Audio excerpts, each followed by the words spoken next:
Welcome back guys to another video, and today we're gonna teach you how you can get your Binance.com CSV transaction history and import it to a portfolio tracking website like CoinTracking. First you have to go into Binance, and we are now on the dashboard of our Binance account. Next up you have to go to your wallet. There's a little icon for the wallet, and then scroll down to transaction history.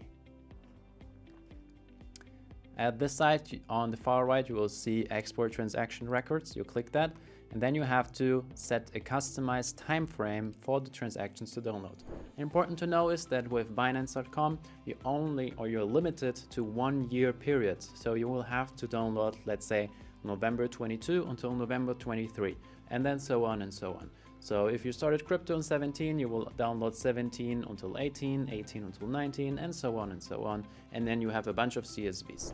Once you have created your CSV, let's say we start in August 7, 22, and then we end in August 7, 23. We click continue. Then you have to select all accounts. So you export all the accounts with all the transactions, and then with all the coins.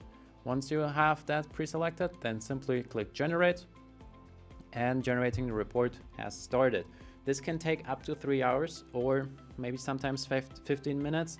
For me personally, it took 30 minutes. So you have to wait a little bit and then come back to your computer, and then you can download your CSV.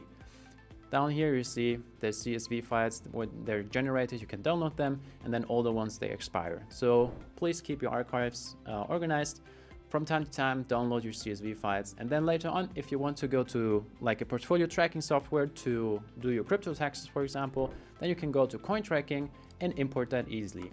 For that, you can simply go to Enter Coins, CSV, and then Binance. And then you get to the same page where I was before. And also on this page, we have a step-by-step instruction how to get your CSV one more time with clickable links, so you don't have to search in your account. But for now, you know how to get your CSV file from Binance.com step by step. If you have any questions, please leave them down below in the comments, like the video, give it a subscribe. And if you're interested in different exchanges, then we have a lot more videos about different exchanges, how to export CSVs, how to get APIs, how to import them in CoinTracking. You got it all on this channel, so give it a look. For now, thank you for watching, and we'll see you in the next one. Bye bye.